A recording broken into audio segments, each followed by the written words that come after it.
Leonel, tú me vas a comentar ahora sobre Albert Einstein. Tú hiciste un trabajo sobre él, ¿cómo se llama? Albert Einstein, el universo del genio. Ok. El universo del genio. Mira, a mí me sorprendió de Albert Einstein un libro. Él confiesa que, bueno, yo logré descargar la geometría de Euclides, el griego, de 200 años antes de Jesucristo. Ese libro, esa geometría, que la recuerdo porque era la que Morel nos enseñó. Morel. Me quedé con la boca abierta viendo que es el mismo libro que usaron los griegos, con los teoremas, todas esas cosas que dan el bachillerato, es de esa época, o sea, de la época de Grecia antigua. Y ese texto, el mismo Albert Einstein dice todo lo que él aprendió a razonar con ese texto. O la geometría de Euclides. La geometría de Euclides. Increíble. Cuando yo volví a verme con ese libro, wow, yo di la geometría y hasta el día de hoy, desde acá, me recuerdo de todos los teoremas que yo di en el bachillerato, todos los teoremas, cómo demostrar. ¿Te recuerdas? Claro, cómo demostrar que la suma de los ángulos interiores de un triángulo, todo eso, las alternas, paralelos, todas esas cosas, yo desde allá atrás me lo aprendí y no se me borraron jamás. Y el mismo Albert Einstein habla de cómo ese libro le enseñó a razonar, a armar su proyecto de científico, por decirlo así. Y cómo cuando él vio una brújula le inquietó que no lo dejó dormir. Ese aparatito, ¿quién tiene ese aparatito que esa rúa? Busca siempre el norte. Le pidió al papá que le regalara una brújula. El papá le regaló una brújula. Y él dice cómo eso impactó su cerebro, su pensamiento. Pero yo he ido desarrollando esta idea. Yo digo, tanto de la literatura, que sin las ruedas de la ciencia, el conocimiento no va para ninguna parte. O sea, el conocimiento al margen de la ciencia no es conocimiento nada, es verba, es bla bla bla. Exacto. Entonces, una educación que no se fundamente, esto parece repetitivo, una educación que no se fundamente en la investigación científica, es una educación perdedera de tiempo. Las universidades se crean como grupos de apoyo a la investigación científica.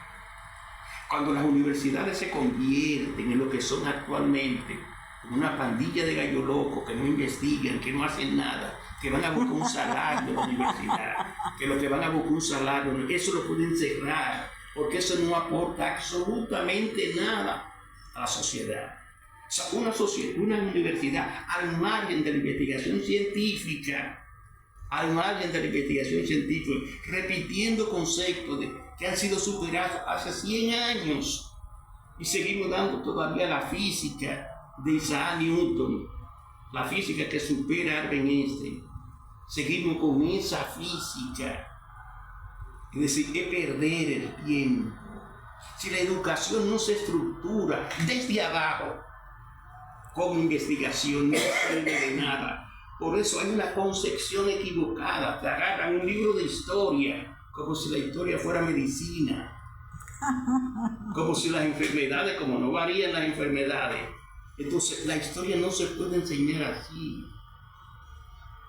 La historia no se puede enseñar así. Tú diseñas un libro de texto y le dices a los muchachos que se aprendan eso, esa memoria. Eso es perder el tiempo. Claro. A los muchachos hay que comenzar a decir, denme su versión, qué es lo que ustedes piensan sobre esto, y desarrollen un tema, den su opinión, investiguenme sobre esto. O sea, la educación no puede ser letra muerta.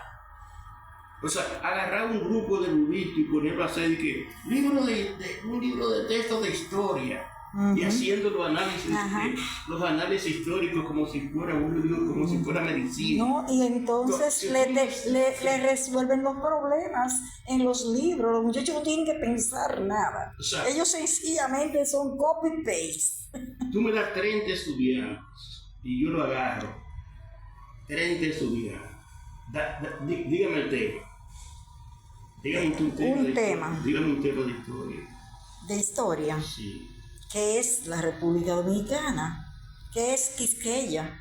¿Qué es Quisqueya? Entonces, y que tú tienes una teoría sobre Quisqueya. Si yo tengo 30 estudiantes, yo pongo a cada uno que me haga un enfoque, que lo investigue él, que haga su núcleo de investigación, que le pregunte, que se mueva, que se me salga del libro y que me construya el concepto país, el concepto nación, que trata de pullar ese tema, que me construye un contenido, que se discuta la historia desde puntos de vista diferentes. Es decir, hay que comenzar con los estudiantes con esa actividad de investigación. Si suelten el libro. Tú no lo vas a creer. Cuando yo llegué a la universidad en el 1973-74, el profesor Franklin Almeida llamaba a los estudiantes en un mapa que ponían y les preguntaba de dónde venían. Y no fueron ni uno ni dos que no encontraban de dónde vinieron, de la ciudad de donde vinieron. Es decir, esta educación, una educación memorística que no nos pone a pensar, sencillamente a reflexionar en esa construcción del conocimiento, como tú dices. Ese pensamiento constructivista, esa educación constructivista. Te pongo otro ejemplo. Vamos a armar el primer viaje de Colón. Vamos a armarlo, ¿ok? Ajá. Arrancó Colón para acá. La primera pregunta, vienen en alta mar, ¿qué comen? ¿Qué comían? ¿Qué comían? Porque no existían refrigerador. Así es. ¿Qué comían en esos 2 o 3 meses? ¿Dónde conseguían? Y supuestamente vinieron a buscar las especies para conservar las carnes. ¿Dónde conseguían el agua potable en alta mar? ¿Bebían? ¿Dónde bebían? ¿Cómo bebían? ¿Qué producto? ¿Usted se ha imaginado qué producto trajeron ellos? Ni idea. Ni idea. No se puede hacer historia así. No se puede hacer historia porque lógicamente tenía que venir con arenque y bacalao, que son productos que no se decomponen. Duraderos. Sí, porque no había... Supuestamente la conquista y descubrimiento de América fue buscando las especies para conservar, ¿no? Pero si te va al tema de las especies, eso es un tema un poquito extraño. Pero si te va al tema de la especie, entonces ahí también hay muchas cosas profundas en el tema de las es decir, para que el muchacho pueda entender la grandeza de la hazaña, hay cantidad de preguntas que hay que responder, porque en un espacio, yo no sé si tú has tenido ver réplica, venían 20, 30 y pico de personas. O sea, ¿dónde evacuaban? ¿Cuál era la logística? Después que tenían 3 meses prácticamente en poco espacio. Es decir, no se puede entender. Entonces hay que ir a las fuentes documentales, Leonel. Esas fuentes documentales que nos llevan a ese conocimiento tienen que ser las que ellos crearon, ¿no? Ese diario de Colón y esos testimonios orales. Es una parte, pero hay que forzar la imaginación a que la imaginación construya el viaje. Cada uno debe construir, porque esa es la técnica didáctica. O sea, para que las cosas no se olviden, cada estudiante tiene que construir su viaje en la cabeza. Cada persona tiene que imaginar él cómo se hizo el viaje, o sea, cómo se pudo, cómo se pudieron organizar, cómo dormían, porque solo así eso queda metido dentro de tu ser. Porque cuando te lo narran, tú a veces no tienes tiempo para pensar en lo que te están narrando. Por eso es que tiene que ser un debate, tú tienes que pulgar a la persona que pregunta, ¿cómo pudo haber sido eso? ¿Usaron aceite de oliva? ¿Qué aceite usaron? El pan, si trajeron pan, ¿qué tiempo podía durar un pan en perfecto estado y más cuando está sometido al salitre del mar, etcétera, etcétera? Murieron tripulantes. Entonces, murieron tripulantes con Colón. Bueno, en el primer viaje recuerda que todos los que se quedaron en el fuerte de la Navidad, él lo encontró muerto. Sí. Todo lo que se quedaron en el fuerte de la Navidad, ahí en la Isabela. Cuando él regresa 11 meses después, él lo encontró fallecido. Pero además de eso, la gente no entiende lo que es el mar. Porque mientras tú vas a la playa y te montas en un botecito y tú estás viendo la orilla, no hay problema. Pero ¿cómo funciona tu cabeza cuando ya no se ve la orilla? Es interesante todo esto que tú nos dices. Hacia todos los lados que tú miras. Y de ahí viene también el poderío de las naciones. Si nos damos cuenta, Inglaterra, con esas flotillas y todo eso, el que domina el mar, en cierto modo, obtiene el poderío económico y colonizar más. Exacto, abrir nuevas fuentes, ¿no? Es decir que si no hay, si eso, vuelvo te digo, si no se crea en el aula no se crea ese estado de investigación. Y vuelvo y lo digo, ese estado de investigación, de cuestionamiento, por usar la palabra, ese estado de cuestionamiento, de forzar la mente a que imagine, a que construya su novela, la novela, cada uno que debe construir su novela, haciéndose preguntas que nadie se ha hecho, porque es así. Tú le dices a los estudiantes, yo necesito que ustedes me hagan preguntas que yo nunca en mi vida he escuchado sobre el descubrimiento. No. Solo así se enseña, solo así la ciencia es viva. Solo así la ciencia es viva. Esto no es educación, esto es una momia.